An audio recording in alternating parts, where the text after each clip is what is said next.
এবং ইসলামী ছাত্র শিবির আন্তর্জাতিক অপরাধ ট্রাইব্যুনাল বাতিল এবং নেতাকর্মীদের মুক্তির দাবিতে আজকে বিক্ষোভ সমাবেশ করার ঘোষণা দিয়েছে। তো সেই অনুযায়ী তাদের বাইতুল মোকাররমে করার কথা থাকলেও এখন তারা অনুমতি পেয়েছে শাপলা চত্বরের কাছে।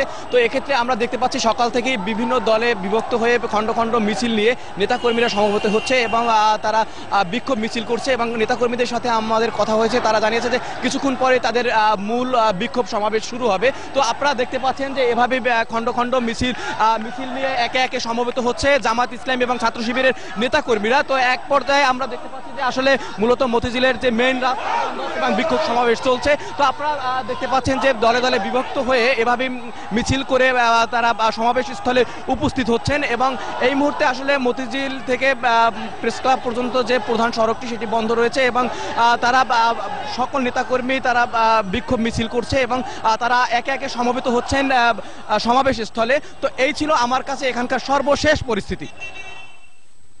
মতিঝিল থেকে জামাতের সমাবেশের সর্বশেষ খবর জানাচ্ছিলেন রিপোর্টার শফিকুল ইসলাম শামীম।